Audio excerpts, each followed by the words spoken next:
인사하겠습니다. 눈으로 인사하세요. 안녕하세요. 인사하겠습니다. 예.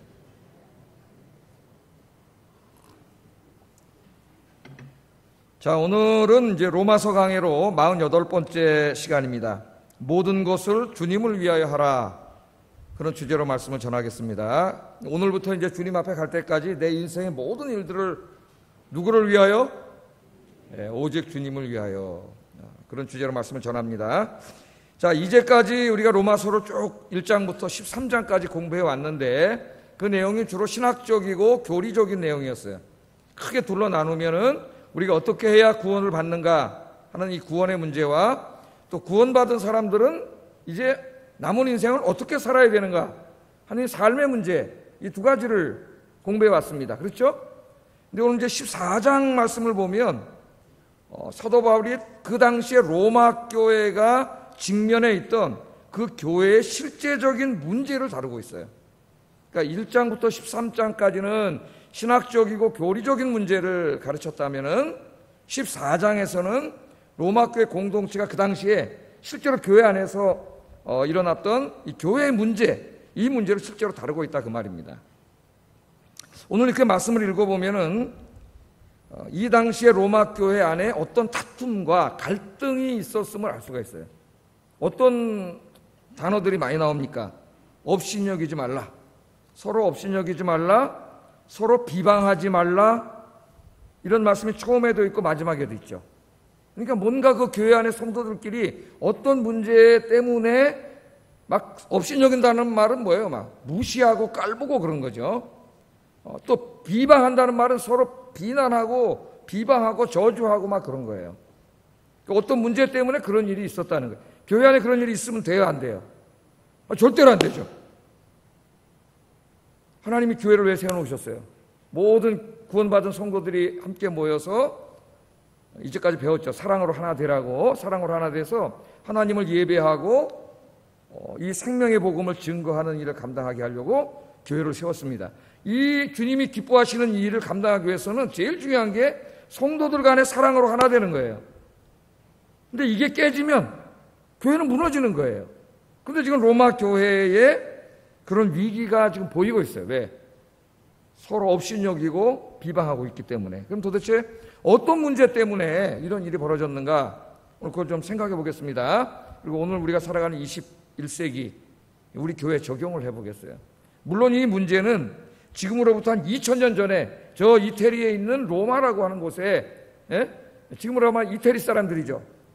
그 사람들이 모인 교회, 물론 유대인도 있었겠습니다만은 그 교회 안에서 이루어졌던 그 상황이에요, 상황. 그러니까 그 상황이 오늘 우리의 상황과 똑같지는 않겠죠. 그러나 이때 일어난 이 상황들을 보면은 이런 문제들은 인간이 모인 모든 교회에 항상 일어나는 일들이에요. 비슷한 일들이. 의견이 다르고 그 다름 때문에 갈등이 일어나고 다툼이 일어나고 싸우고 교회가 갈라지고 그런 일들은 항상 일어나요. 그런 일이 벌어질 때에 우리가 어떻게 해야 되는가? 오늘 이 말씀이 그것을 가르쳐 줍니다. 그래서 한번 좀 공부를 해보겠어요. 자, 무엇 때문에 교회 안에 이런 다툼이 있었는가? 2절과 5절 말씀을 보면 그 단서를 좀 우리가 찾을 수 있습니다. 먼저 2절 말씀 한번 보겠어요. 시작.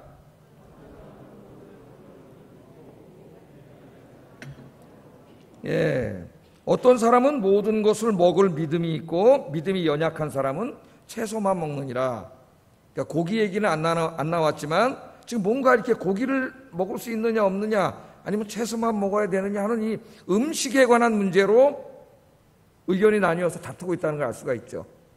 음식. 자, 그까지만 일단 생각해보고 5절 한번 읽어보겠습니다. 시작. 어떤 사람은 모든 날을 같게 여기느니라. 그러니까 이 말씀을 보면 어떤 날을 지키는 것 때문에 다툼이 있고 의견이 다르고 갈등이 있다는 걸 알 수가 있어요. 그러니까 지금 이 두 사람 간에 이미 우리가 이렇게 캐치를 할 수가 있죠.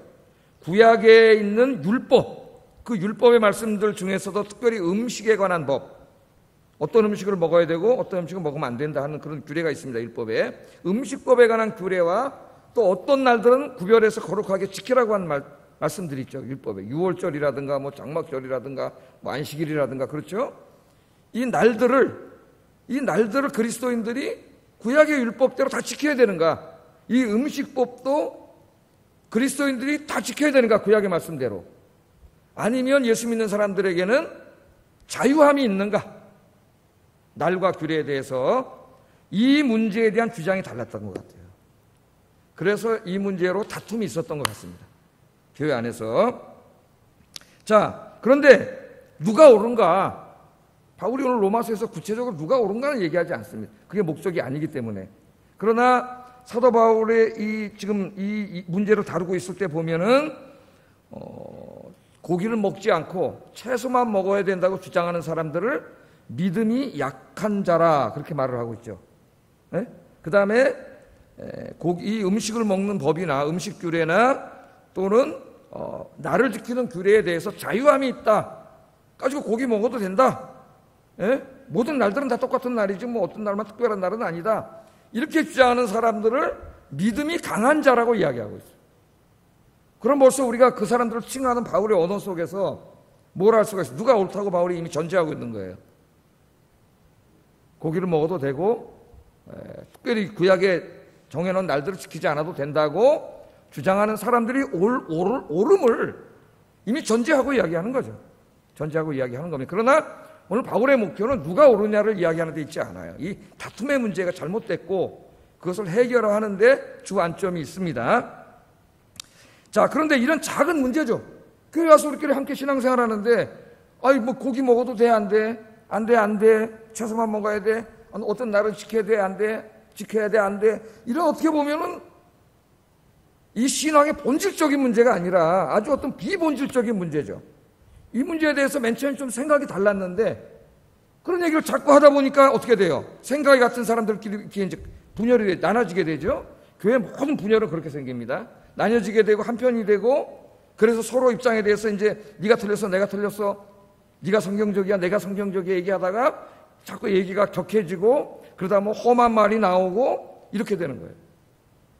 그러니까 우리나라 이 당파 싸움도 보면은 조선시대에 아주 작은 문제 때문에 시작이 돼요. 아주 사소한 문제 때문에 의견이 나뉘었다가 이게 이제 양쪽으로 사람들이 붙기 시작하는 거예요. 그럼 그게 정치 세력이 되는 거예요. 그래서 서로를 막 욕하고 그러다가 나중에 이게 당파가 돼가지고 이제 조선시대 피해 역사가 이루어집니다. 지금까지. 우리나라 민족은 참 불쌍한 민족이죠. 항상 이념 때문에 갈라져서 서로 미워하고 증오하고 싸워왔어요. 지금도 그렇게 싸우고 있잖아요. 교회 문제도 마찬가지예요. 교회 막 나중에 막 싸우고 갈라지고 뭐 재판 가고 막 이런 게 오면은 나중에 보면은 아주 사소한 문제로 시작이 된 거예요, 다. 거기에 이제 의견이 갈리고 사람들이 나뉘고 이러면서 문제가 된 거예요. 지금 이제 로마 교회도 마찬가지입니다. 이 문제가 이제 이 교회를 갈라놓는 큰 문제로 확장이 되고 있기 때문에 하나님이 바울을 통해서 이 문제를 다루고 있는 거예요. 근데 오늘 이제 이 말씀을 자세히 보면은 이 믿음이 약한 자들이 채식을 했다 그랬어요. 채식.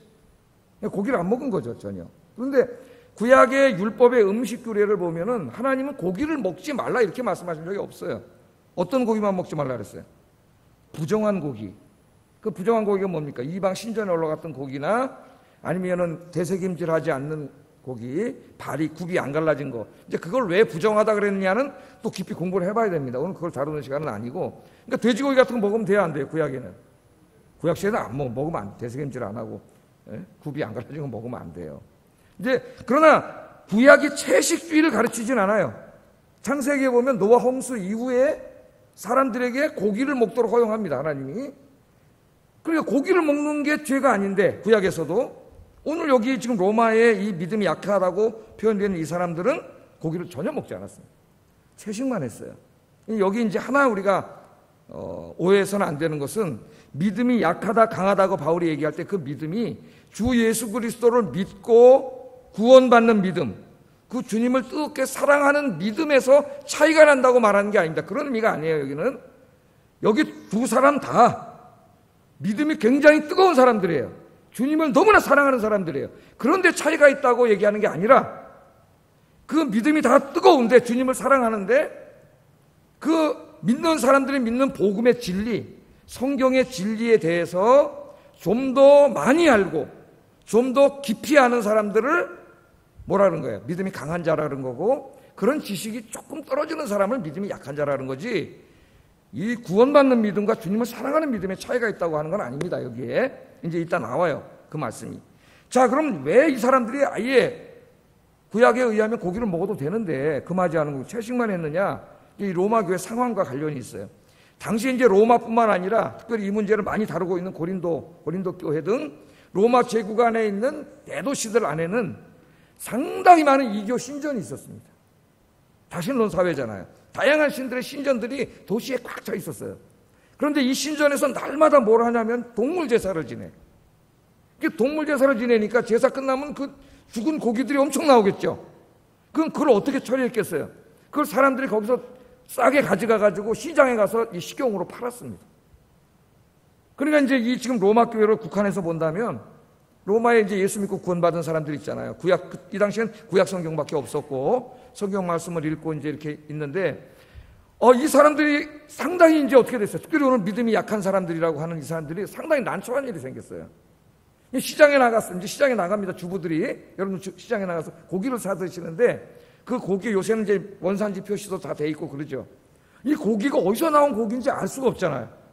근데 그 당시 로마 시장에 있던 고기의 상당수는 이 이교 신전에 있다가 내려온 고기들이에요. 대부분이. 그러니까 지금 그걸 먹으면 안 된다고 생각하는 사람들은 그걸 우상숭배라고 생각하고 있었거든요. 그러니까 이게 상당히 난처한 문제란 말이죠. 그럼 어떻게 해야 돼요? 그 당시에 뭐라 그래서 푸주간이라 했나요? 예? 우리는 정육점에 가가지고 고기를 살 때마다 주인에게 어떻게 해야 돼요? 물어봐야 되지. 이 고기 이거 어디서 나온 거요? 이거 혹시 이방신전에서 가져온 거 아니요? 고기를 살 때마다 물어봐야 된단 말이에요. 그러면 그 주인이 다른 사람들은 다 그냥 사 먹는데 저 예수쟁이들 몇 명 안 됐거든요. 그 당시에 로마에는 인원으로 보면 와가지고 자꾸 까다롭게 굴고 그러니까 뭔가 이렇게 다툼이 벌어질 수 있어요. 오히려 전도하는데 방해가 될 수 있어요. 뿐만 아니라 그 육고간 주인이 육고간이라고도 그러죠. 육고간 주인이 거짓말을 할 수도 있단 말이에요. 신전에서 나왔는데 아니라고 거짓말시켜 팔아먹으려고. 그런 일이 벌어질 수 있기 때문에 굉장히 고민이 된 거죠. 왜? 이분들은 주님을 너무 사랑하는 거예요. 그거는 맞아요. 그런데 그 고기를 먹어도 된다는 거는 모르는 거예요. 아직 신학적으로는. 그러니까 얼마나 이게 힘들었겠어요. 우상숭배한다고 생각하겠습니다. 그러니까 아예 고기를 안 먹은 거죠. 그러니까 참 그 주님을 향한 뜨거운 마음은 그건 우리가 본받아야 돼요. 그러나 지식은 좀 부족한 겁니다. 먹어도 상관없는데. 그러나 여기 믿음이 강한 자들이라고 바울이 말한 사람들은 신학적인 지식이 강한 사람이에요. 성경 지식이. 우리 예수 그리스도 안에서 십자가 안에서 하나님 모든 율법을 완성했기 때문에 그까짓 거 먹어도 된다고 생각해. 그러니까 그 사람들 어려움이 없어요. 자유롭게 막 사 먹어. 그러니까 교회 와서 이제 여러분 같은 그 당시 뭐 구역은 없었겠지만 구역 예배 드리는데 이런 얘기 했다고 생각해 보세요. 그럼 이제 믿음이 약한 사람들이 보니까 저 권사님이 그 우상의 제물 먹었네? 그러니까 어떻게 되는 거야? 말을 하다가 권사님 그 우상 숭배예요. 그랬다는 거예요. 이제 우리 말로 우리가 이해하겠죠. 그러니까 권사님이 하도 어이가 없잖아. 신학 성경 지식이 다 알고 있는데 아니야 그거 먹어도 괜찮아. 맨 처음에 이렇게 했겠죠. 그러다 이게 이제 자꾸 문제가 되는 거죠. 잘 모르면서 막 권사님 장로님들 공격하고 내가 좀 더 안다고 막 무시하고 업신여기고 이제 교회 안에 이런 일들이 벌어진 거예요. 자, 이 문제에 대해서는 로마서보다는 고린도전서 8장, 9장, 10장에서 사도 바울이 자세히 다루었습니다. 그때 이제 고린도 교인들도 이 문제가 생겼기 때문에 이교 신전에 올라갔던 고기를 그리스도인들이 먹을 수 있는가? 이걸 질문했어요. 우리에게 똑같은 질문을 할 수 있습니다.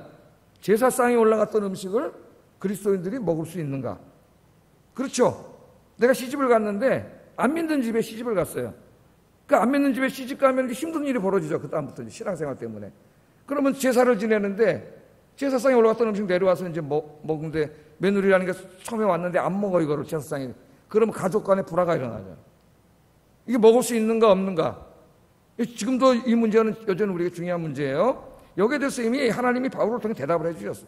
자, 고린도전서 8장 4절 읽어보겠습니다. 시작.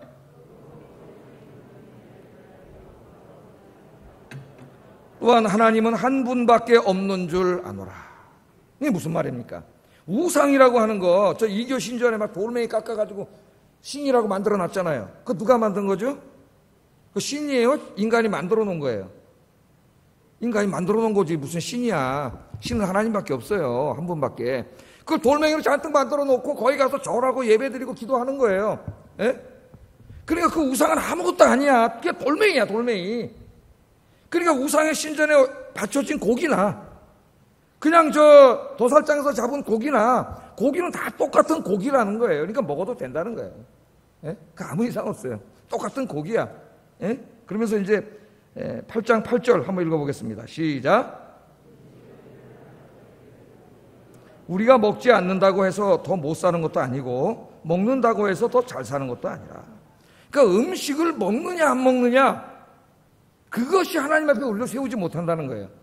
그러니까 우상에 올라간 재물도 먹어도 돼. 신학적으로는 그거는 강한 자들의 의견이 맞아요. 그런데 또 그걸 믿음이 약한 자들은 아직 잘 다 확실히 모르기 때문에 꺼려, 마음에 꺼리는 사람도 있죠.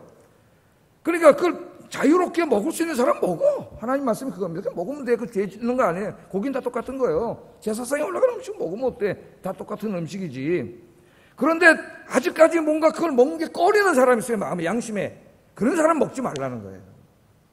그걸 또 안 먹는다고 구박 주지 말고 먹는다고 비난하지 말라는 거예요. 왜? 음식은 그거 뭐 먹는다고 해서 우리가 하나님 앞에 더 잘 되는 것도 아니고, 안 먹는다고 해서 굶어 죽는 것도 아니라는 거죠, 하나님이. 음식은 하나님 앞에 우리를 세우는 게 아니야. 아니에요. 예? 그게 중요한 게 아니에요. 그런 건 지켜도 되고 안 지켜도 되는 것, 그런 것들을 신학에서 아디오포라라, 아디오포라. 예? 그런데 그 비본질적인 문제를 가지고 지금 성도들끼리 싸우고 있는 거예요. 업신여기고 비방하고 갈등하고. 그렇게 함으로써 정말 하나님이 교회를 세워놓으신 목적, 함께 하나가 돼서 하나님을 예배하고 전도하고 해야 되는 이 본질적인 문제까지 못하게 다 망가뜨린 거예요. 예? 이게 문제라는 거예요. 이게 문제. 다른 게 문제가 아니라 이게 문제라는 겁니다. 이게 문제예요. 때로 교회 공동체 안에, 아까도 제가 말씀드렸지만, 교회를 분열시키는 대부분의 문제는 비본질적인 문제입니다. 아주 사소한 문제. 거기에서부터 문제가 생기는 거예요. 그래서 이런 일들은 모든 인간이 모인 공동체에는 다 발생할 수 있기 때문에 이런 일이 생겼을 때 이걸 어떻게 우리가 지혜롭게 처리하느냐, 이게 중요하겠죠. 그래서 하나님이 다 가르쳐 주셨어요. 말씀대로 안 살기 때문에 문제. 요즘 우리 사회도 보면 여기 저 우파, 또 정치 우파에서 이런 그 우파의 이념과 정치 철학 이거 주장하는 사람들 유튜브에 잔뜩 있고, 또 한쪽에는 이 좌파, 막스 레닌으로 시작한 구좌파와 또 1960년대부터 시작된 신좌파, 이렇게 우리 사회를 바꿔야 된다고 주장하는 소위 이제 집권 세력 안에 있는 이런 사람들의 이게 엄청나게 막 싸우고 다투 이런 일이 내가 이제 최근에 보니까 벌어지고 있더라고요. 예? 그래서 제가 이제 어제 우리 집사람하고 얘기하는 게, 다 양쪽에 일면에 진리는 있지만 사람들, 젊은이들이 헷갈려. 막 양쪽에 빠지고 막 그래. 교회 다니는 애들도. 그래서 우리는 하나님 말씀대로 살아야 된다. 목사들도 막 양쪽에 빠져가지고 그래요. 예? 목사는 어떻게 돼? 하나님 말씀을 가르치고, 좌든 우든 하나님 말씀에 잘못하면 비판을 해야지, 목사가. 좌가 우가 무슨 소용이 있어요? 하나님 말씀에 어긋나는 정책을 하고 할 때는 맹렬하게 잘못했다고 지적을 하는 게, 목사는 선지자야. 하나님의 말씀으로 해야지. 나는 우니까 나는 우는 무조건 잘했고, 난 좌니까 좌는 무조건 잘했고, 이러면 안 되죠. 그게 다시 종교개혁 시대로 돌아가야 되겠다. 종교개혁의 구호가 뭡니까? 하나님 말씀으로 돌아가자예요. 신학이 아니고 말씀, 주님이 주신 성경 66권 이 말씀, 텍스트. 그래서 여러분, 성경을 진짜 마르고 닳도록 읽으셔야 돼. 예? 이제는 여러분 너무 이단 사설이 많아요. 그래서 말씀을 잘 가르치는 목회자를 만난 것도 행복이고, 여러분 제가 그렇다는 게 아니고 노력할 뿐이고, 여러분 스스로가 똑똑해져야 돼요. 이제는. 예? 여러분 스스로가 성경 말씀을 많이 읽고 똑똑해져야 돼요. 하나님은 다 주셨잖아요. 이대로 안 살기 때문에 교회가 오늘 하나님 영광 가리고 문제가 되는 거예요. 그럼 어떻게 하라 그랬느냐? 첫째, 하나님은 바울을 통해서 말씀하시는데, 먼저 누구에게 말씀하셨어요? 둘이 싸우고 있는데 믿음이 강한 자들에게 먼저 말씀하셨어요. 교회로 말하면 장로님, 권사님. 물론 장로님, 권사님이라서 믿음이 약한 자일 수도 있습니다. 제가 쉽게 얘기하는 거예요. 믿음이 강한 자들에게, 성경도 많이 알고 신학도 많이 하는 그분들에게 먼저 책망을 하셨어요. 자, 뭐라 그랬느냐? 1절, 2절 다시 한번 읽어보겠습니다. 시작.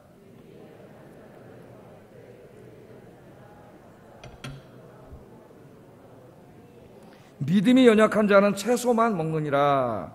첫째, 믿음이 강한 자들에게 말씀하셨는데, 믿음이 강한 자들이 믿음이 약한 자들을 어떻게 하라 했어요? 받아주라. 모른다고 막 없이 여기고 깔보고 비방하지 말고 어떡하라고요?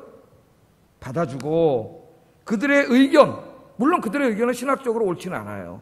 예? 그러나 본질적인 건 아니기 때문에 비판하지 말라. 그런 태도로 대하지 말라. 아니 저 사람 아무것도 모르면서 성경도 모르고 신학도 모르면서 뭘 안다고 감히 그러면서 막 그렇게 하지 말라는 거예요. 여기 받아준다, 받아들이다라는 말은 원래는 이 당시에 어떤 사람을 한 단체의 일원으로 이렇게 입회시킨다는 뜻입니다. 받아준다는 말이에요. 받아준다, 받아들인다 그런 말이죠. 요새 막 운동이라든가 뭐 여러 가지 그런 모임을 통해서 인터넷에 보면 자기들끼리 막 서클을 만들고 회원 모집하고 막 그러죠. 회원들 오면 이제 받아주잖아요. 원래는 그 정도의 받아준다는 뜻인데 이게 성경에서 사용될 때에는, 특별히 교회에서 사용될 때에는 그냥 입회 정도가 아니라 가족의 따뜻한 사랑으로 맞아들이다라는 뜻이 돼요. 가족의 내 형제와 자매를, 내 자식들을 이렇게 받아들이는 것처럼 그렇게 받아들이라는 말이에요. 예를 들어서 우리 교회 새 가족이 오면은 우리가 어떻게 해야 돼요? 내 가족으로, 가족의 사랑으로 그렇게 따뜻하게 받아들이는 거예요. 그러니까 믿음이 있는 사람들, 믿음이 강한 사람들, 성경적 지식이 많고 신학적 지식이 많은 사람들이 좀 주님을 향한 저 사람들을 보니까 열정은 있지만 아직 좀 지식은 부족하잖아요. 그걸 없이 여기고 비방하지 말고 가족의 사랑으로 따뜻하게 받아줘라. 그런데 지금 이 로마 교회에 이 믿음이 강한 사람들, 그래서 더 하나님의 교회를 하나 되게 해야 될 사람들이 교만해져가지고 오히려 교회를 지금 분열시키는 데 앞장서고 있는 거예요. 그래서 그것이 잘못됐다는 겁니다. 신학적인 지식은 네가 맞아, 오케이, 먹어도 돼. 그런데 뭐가 잘못됐느냐? 네가 지금 하는 태도가 잘못됐다는 거예요. 그 성도들을 사랑으로 받아줘야 되는데 받아주지 못하는 거예요. 이게 고린도 교회도 똑같습니다. 모든 교회가 이런 일이 벌어져요. 그래서 고린도전서 8장 1절에 이렇게 말씀을 하셨어요. 하나님. 한번 읽어보겠습니다. 시작.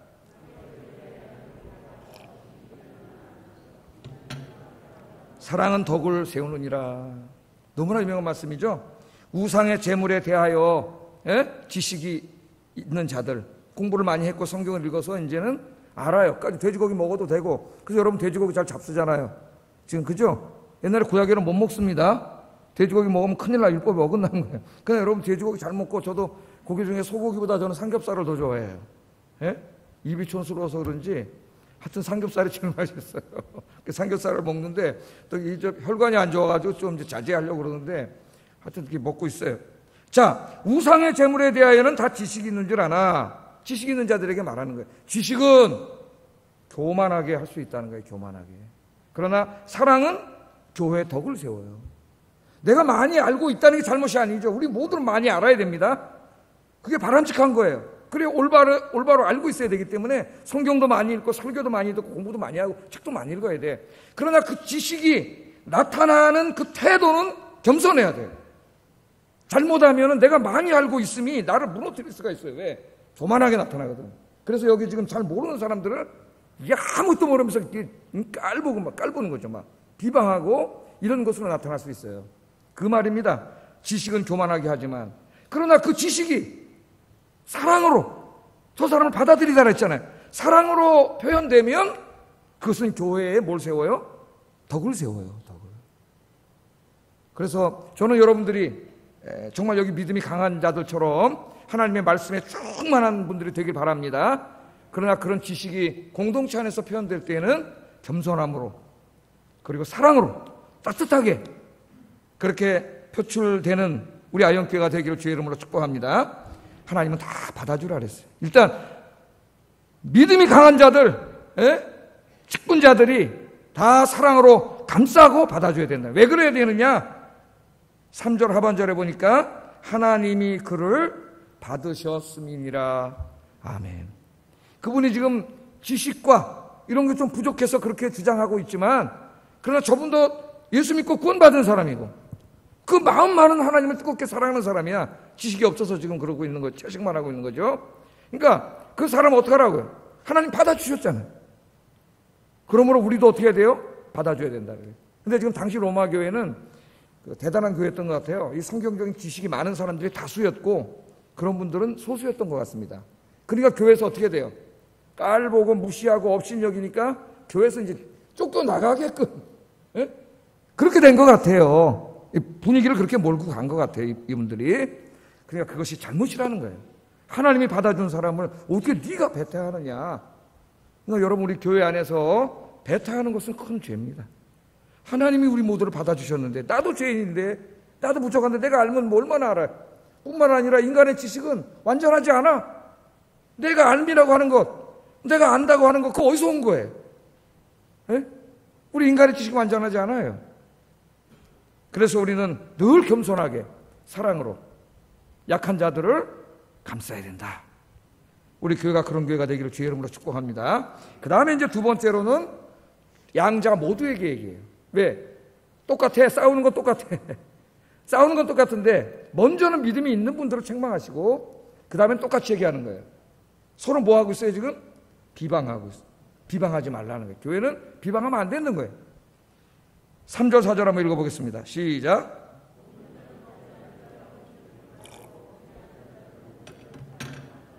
남의 하인을 비판하는 너는 누구냐? 그가 서 있는 것이나 넘어지는 것이 자기 주인에게 있음에 그가 세움을 받으리니 이는 그를 세우시는 권능이 주께 있습니다. 자, 여기 비판하지 말라는 말은 옳고 그름을 판단하지 말라는 말은 아니라 그랬습니다. 우리는 옳고 그름을 판단해야 돼요. 그래야 뭐가 이단이고 진리인지 우리가 알 수가 있고, 지금 이런 문제도 결국은 우리가 알아야 되죠. 믿음이 약한 사람도 이런 곳에 자유함이 있다는 걸 알아야 돼요. 그걸 하지 말라는 게 아닙니다. 지금 여기에.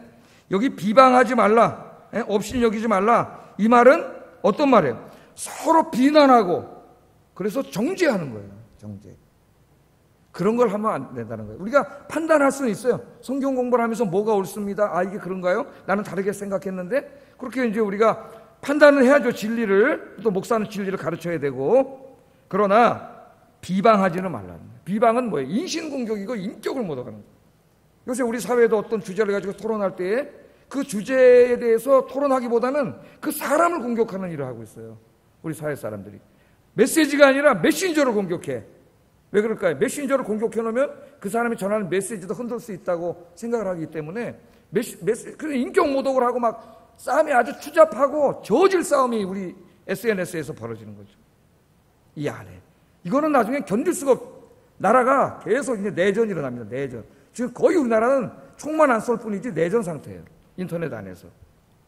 어떤 메시지, 이념, 사상이 과연 옳은 것인가를 학문적으로 이성적으로 토론할 때는 그 민주주의 사회가 발전을 해요. 그러나 이런 거 싹 무시하고 그 사람을 공격하고 인격을 공격하는 일이 벌어지면 나라는 망하는 거예요. 그래서 여러분 좀 아프리카는 총 들고 나와서 쏴 죽이는 거예요. 우리는 그것만 안 했지 지금 입에 총으로 다 쏴 죽이고 있습니다. 지금 우리나라가 하나 될 수 있을까요? 힘들다고 봐야 지 큰일이다 우리나라가 이거 지금. 그런 생각이 듭니다. 자, 그래서 그런 걸 하지 말아라 그러면서 다른 사람을 비방하고 정죄하는 것은 마치 어떤 일 같냐 하면은 비유를 든 게 4절이에요. 4절 한번 다시 한번 읽어보세요. 시작.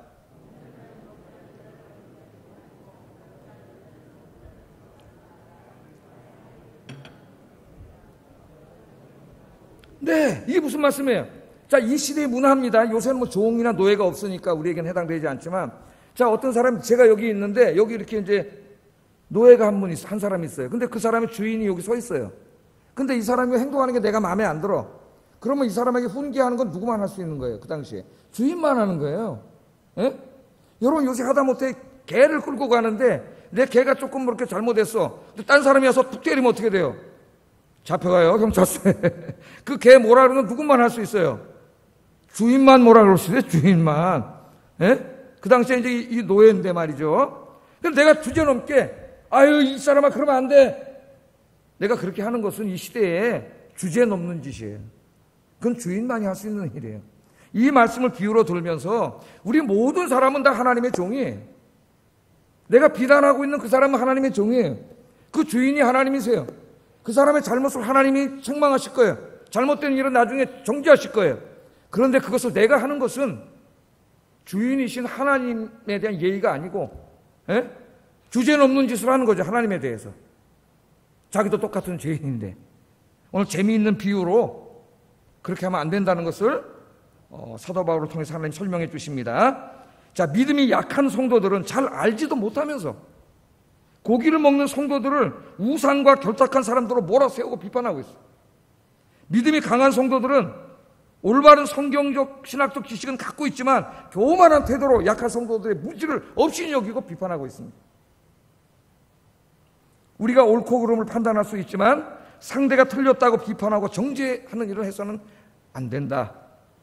그 일을 할 수 있는 분은 하나님뿐이다. 하나님뿐이다. 우리 인간의 지식은 완전하지 않기 때문에, 내가 그 사람의 중심을 다 알지 못하기 때문에 우리가 함부로 얘기하면 안 돼요. 그래서 10절 12절 강력하게 이야기합니다. 읽어보겠습니다. 시작.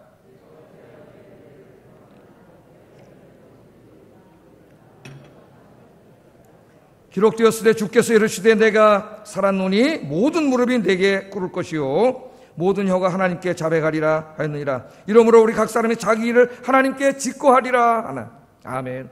모든 사람의 신앙은 그 개인적으로 하나님 앞에 책임지는 거예요. 하나님이 그 사람의 한평생을 다 보고 계시기 때문에 하나님이 나중에 잘못에 대해서 책망하시고 정죄하실 겁니다. 정죄당하면 지옥 가는 거예요, 여러분.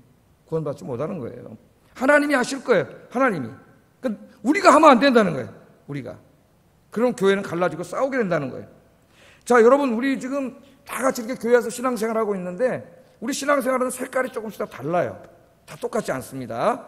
어떤 사람은 어려서부터 장로교, 엄격한 장로교에서 어려서부터 태어나가지고 쭉 장로교에서만 자란 사람도 있어요. 예? 어떤 사람은 순복음교 이런 데서 태어나가지고 쭉 순복음교 자란 사람이 있고, 대부분의 사람들은 이사나 이런 걸 통해서 어렸을 때는 뭐 순복음교에 다니다 장로교로 온 분도 있고, 장로교에 순복음교로 간 분도 있고, 이렇게 이제 많이 흩어져 있죠. 그래서 미국의 이민교회들은 대부분 교파를 잘 안 써요. 커뮤니티 처치 이렇게 합니다. 왜냐하면 프레스비테리언 처치 그러면 장로교인밖에 안 와. 메소디스트나 뭐 이런 배프티스트 이런 사람들 오지 않아요. 감리교, 침례교는. 그러니까 목사님들이 지혜롭게 뭐라고 써놔요? 커뮤니티 처치라고 써놔요. 다 오라 이거야 아무나. 예수 믿는 사람은. 그러니까 믿음, 우리 신앙생활하는 색깔이 좀 달라요. 달라. 그래서 어떤 사람들은 찬송을 부를 때 조용하게 가사를 음미하면서 눈을 착시 감고 묵상하면서 부르는 걸 좋아하는 분. 기도도 이렇게 읊조리면서 조용하게 하는 분들이 있어요. 그렇게 하는 분들이 있습니다. 어떤 분들은 좀 찬송 부를 때 예수의 이름으로 예수 이렇게 부르는 분들, 어떤 분은 막 손을 들고 막 찬양하는 분도 있고, 기도할 때도 조용히 하는 분도 있어요. 누가 오를까요? 옛날에 진짜 청년 때 교회 안에서 이거 갖고 토론한 적이 있습니다. 누가 오르냐, 해서 되냐 안 되느냐. 저는 성결교를 다녔지만은 생각은 항상 장로교 생각을 갖고 있었던 것 같아요. 굉장히 이성적인 사람이에요, 저는. 그래서 예배 시간에 목사님 손뼉 치고 찬송 부르자 그러면 싫었어요. 성결교회 다니면서도 싫었어. 아이 뭐 술집이야? 이거 왜 손뼉 쳐 이거? 이렇게 생각. 기도도 막 크게 하면 아유 저 왜 크게 해? 조용하게 해도 하나님 다 알아듣을 텐데 뭐 하나님 귀머거리인가? 저 이런 생각을 가지고 있었어요. 그러나 이제 신학을 공부하면서 더 장로교 신학교를 갔잖아요. 공부하면서 오히려 더 저 오순절 쪽을 받아들이게 됐어요. 시편을 읽어보니까, 성경을 깊이 이해하다 보니까 시편에 막 수군과 비파라는 찬양하고, 손뼉 치며 찬양하고, 소고 치며 찬양, 소고는 타악기야. 이거 다 타악기잖아요. 치면서 막 찬양하고, 춤추며 찬양하고, 와, 그래서 내가 회개했어요. 내가 잘못했구나. 내가 그런 사람들을 비난한 게 잘못이다. 자, 그렇기 때문에 신앙생활은 다양한데, 그거는 신앙의 본질은 아니에요. 다 주님을 사랑하는 마음으로 찬양하고 기도하는데, 성향에 따라서 좀 다른 거야. 비방하면 돼야 안 돼요? 안 되지.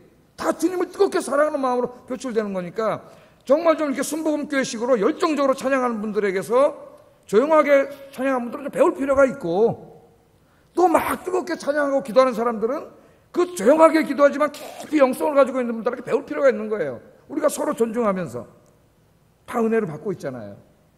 그렇게 해야 되겠습니까? 안 그래야 되겠습니까? 그렇게 해야 되겠죠. 그 옛날에 우리 장로교는 우리 저 같은 이제 어렸을 때 교회 안에서 이제 기타 치고 이런 거 어림도 없죠. 큰일 나죠. 타락했다 그래가지고 장로님들한테 다 뺏어가고 막 이거 어디 드럼을 쳐요. 예? 뭐를 근거로 해서 그런지 알 수가 없어요. 예? 그래가지고 막 문제가 일어나고 다 조용하게 있어야 되고, 설교는 딱딱한 교리 설교하고 기도도 조용히 해서, 장로교 진짜 제가 옛날에 청년 때 통합축교회 어떤 교회를 갔는데 새벽 기도 딱 끝나고 5분 안에 모든 성도가 다 집에 가더라. 기도는 다 없어져버렸어. 저는 성결교회를 오래 다녔잖아요. 성결교회 새벽 기도는 쫙 난리가 1시간씩 다 기도하고 가는데 깜짝 놀랐어요. 야, 이 장로회 죽은 교회인가 이거? 그런 생각을 한 적도 있어요. 그러다 보니까 옛날에 조영기 목사님 그 책에 보면은 자기 목회 50년 쓴 책을 보면 여기 26살 때 그분이 목회를 했습니다. 대단한 분이에요. 여기 서대문에다가 차렸잖아요, 맨 처음에. 그랬더니 장로교에서 답답한 사람이 다 자기 찾아와가지고 교회가 금방 수천 명이 됐어요.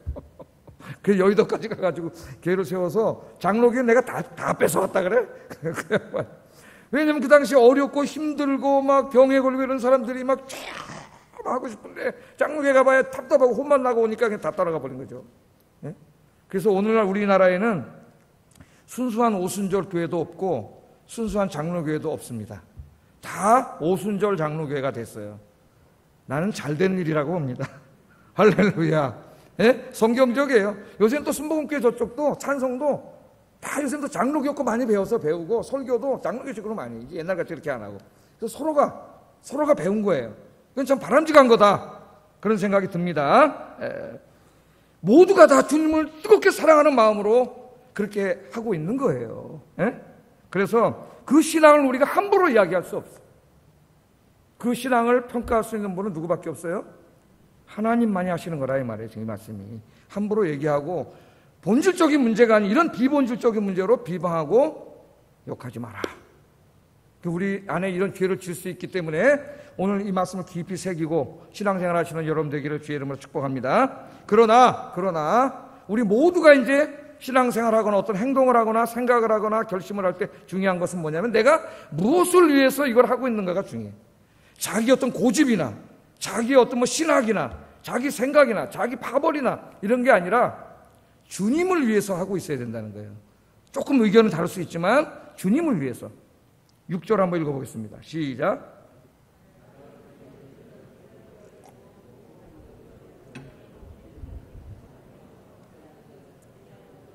하나님께 감사하느니라. 아멘. 자, 나를 중히 여기는 자도 주님을 위하여, 그렇지 않는 자도 주님을 위하여 하고 있다는 거예요. 지금 그거는 인정해 주는 거예요. 사도 바울이. 그건 훌륭한 거예요. 이 사람들이 무슨 파벌 나눠가지고 자기 파 이기려고 하는 게 아니에요. 지금 둘 다 중심은 내가 믿는 식으로 믿어야 주님이 기뻐하신다는 그 중심은 맞아. 그러니까 여러분도 어떻게 해야 돼요? 그 중심이 항상 그걸 해야 된다는, 주님을 위한 것이다. 예? 날의 문제가 나왔으니까 뭐 6월절 초막절 우린 그런 거 안 지키잖아요. 주일에 대해서 한번 생각해 보겠습니다. 안식일은 토요일 날이에요. 그런데 그 이제 안식일을 우리 개신교에서는 일요일 날로 지켜요. 주일로. 그래서 주일이라고도 하고 그냥 신학적인 의미를 따서 안식일이라고도 해요. 제가 안식일이라고 할 때 토요일을 말하는 게 아닙니다. 그렇게 알고 들으세요. 자, 이 개신교 안에서도 안식일을 지키는 방식이 다 달라요. 개마다. 지금 여러분이 알고 있죠. 목사님마다 달라요. 신학자마다 조금씩 다릅니다.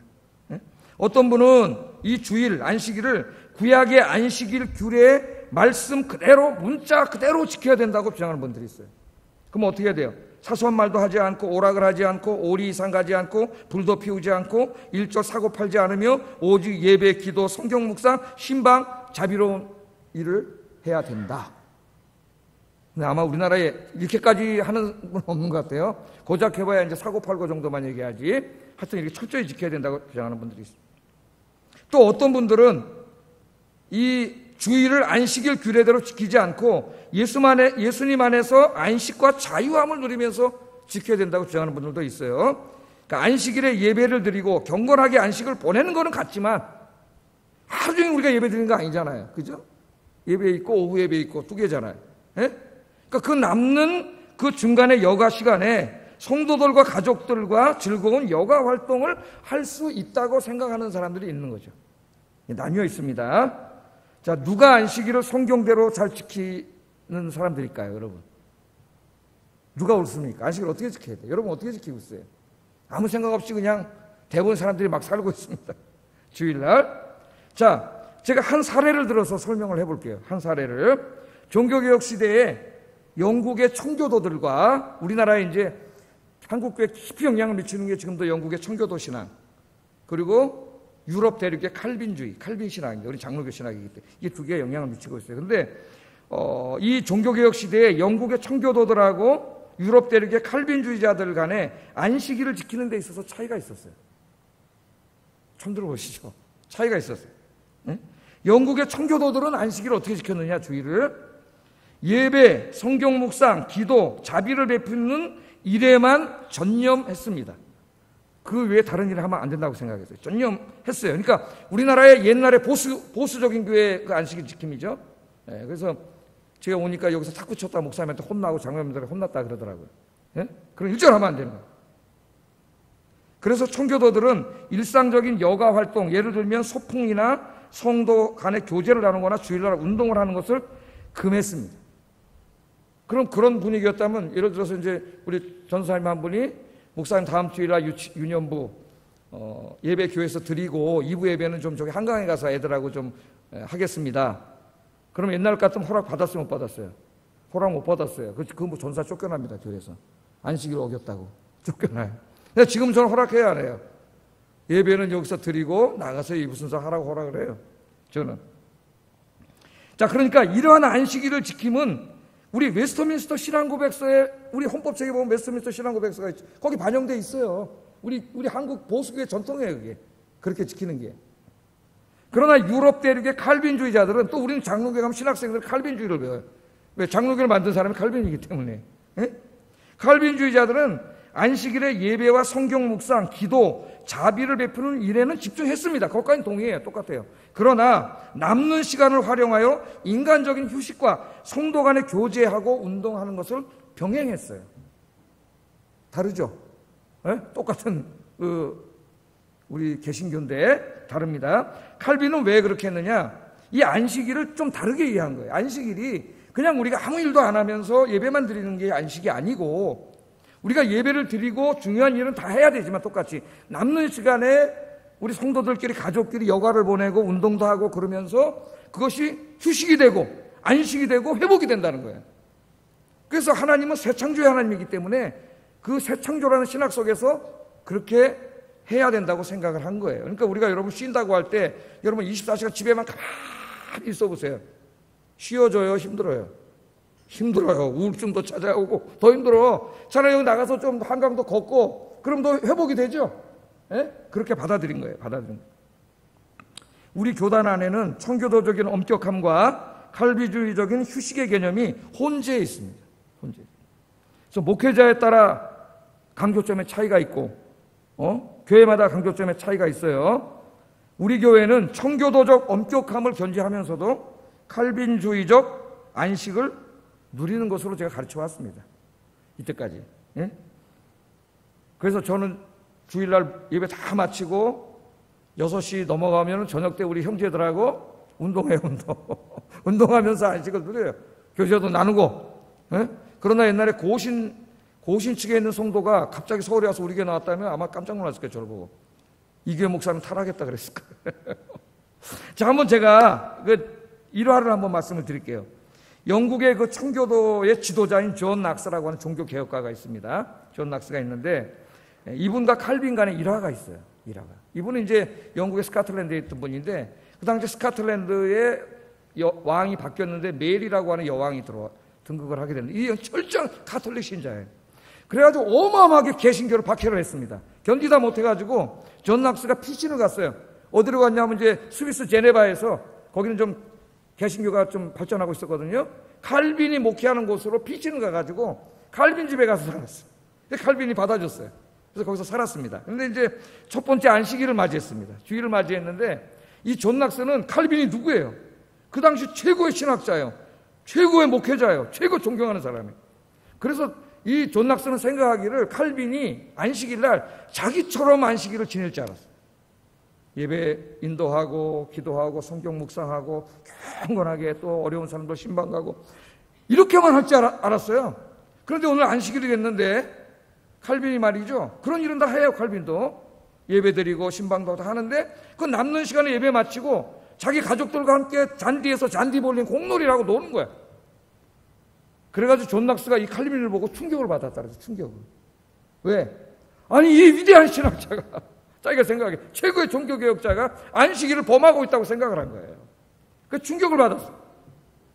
이런 일화가 있습니다, 여러분. 이게 왜 이런 일이 벌어졌느냐?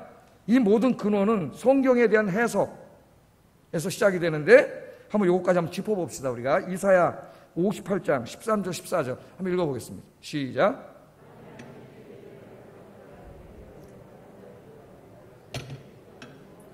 여호와의 성의를 존귀한 날이라 하여 이를 존귀하게 여기고 내 길로 행하지 아니하며 내 오락을 구하지 아니하며 사사로운 말을 하지 아니하면 내가 여호와 안에서 즐거움을 얻을 것이라.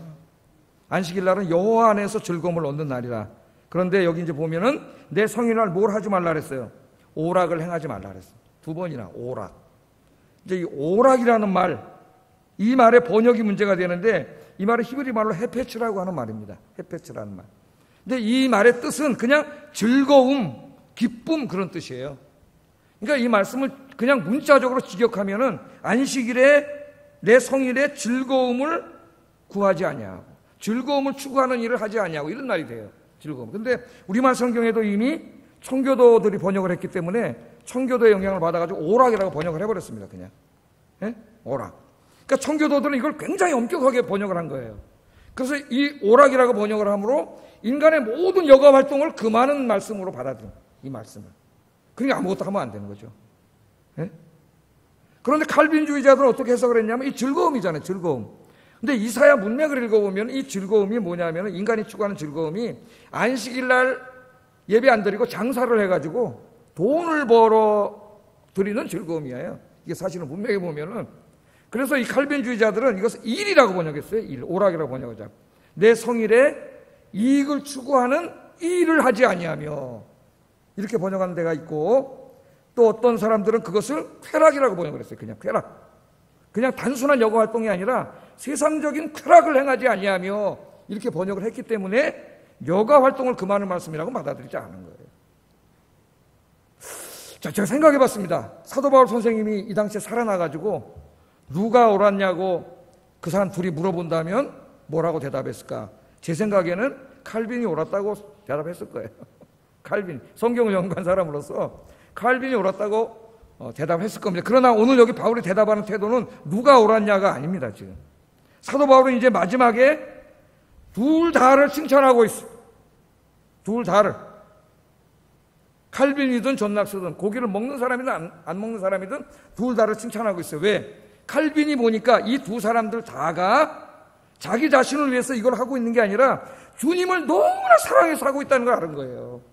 존 낙스도 주님을 너무 사랑하는 사람이에요.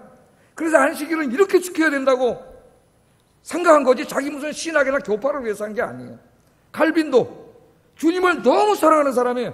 그래서 말씀을 정확히 해석한 게 이거기 때문에 이렇게 한 거예요. 그러니까 지금 하나님은 뭘 보시는 하나님? 중심을 보시는 하나님이지. 중심을.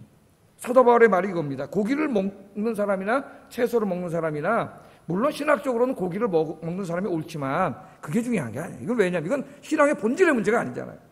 네?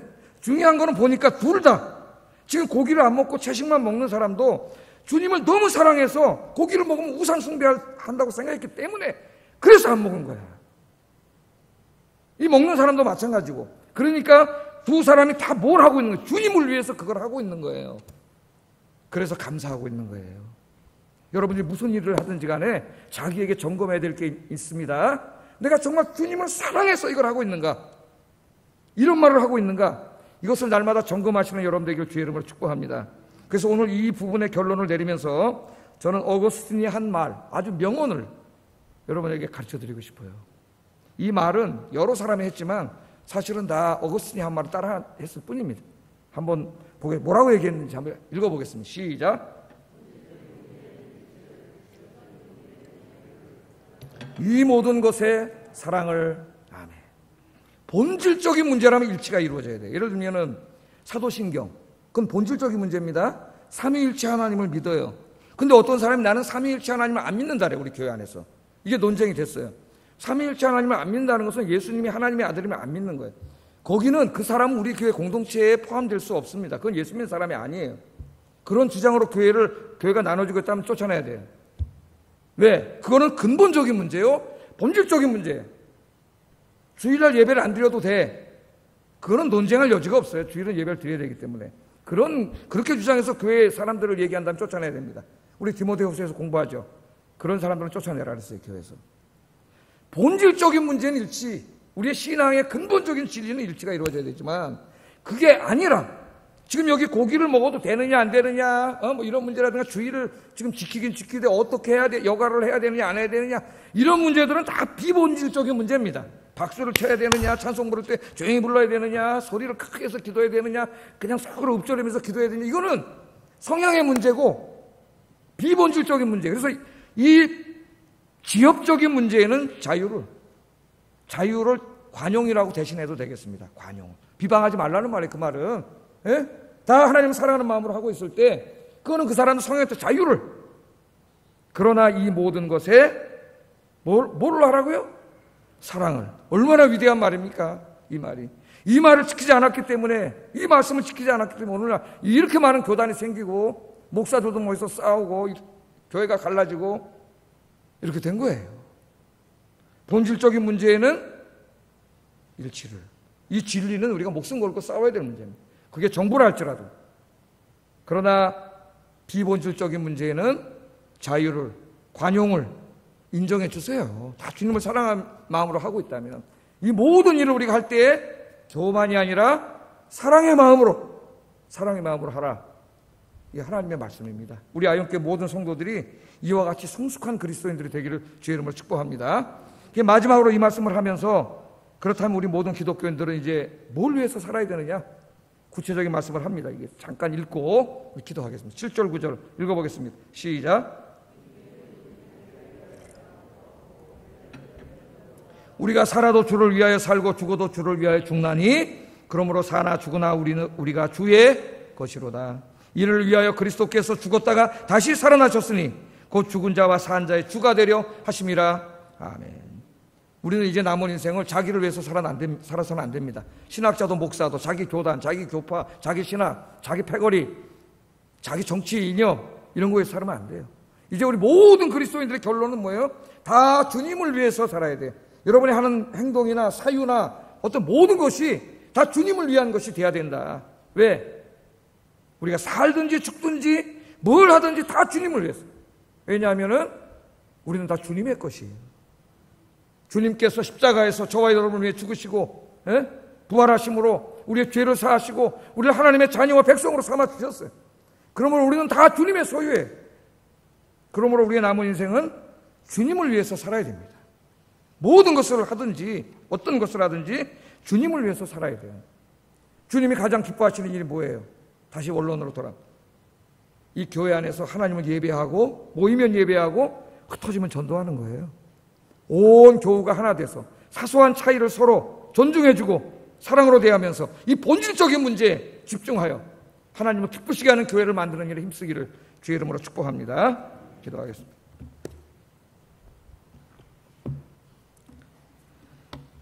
말씀을 생각하면서 기도하겠습니다. 우리가 교회 안에서 생활하다 보면 우리가 다 경험하지만 사소한 비본질적인 문제들의 의견 입장 차이가 생깁니다. 먼저 믿음이 강한 분들, 성경적 신학적 지식이 풍부한 분들이 약한 분들을 업신여기거나 무시하지 말고 사랑으로 받아주고 그들의 뜨거운 열정을 인정해주고 그렇게 해달라고 기도하세요. 두 번째, 믿음이 강한 자든 약한 자든 서로를 비판하고 정죄하지 말고 서로를 사랑과 존중으로 대하게 해주세요. 우리 모두의 기도 제목. 세 번째, 내 남은 인생을 오직 주님을 위하여 살게 해주세요. 기도하겠습니다. 사랑과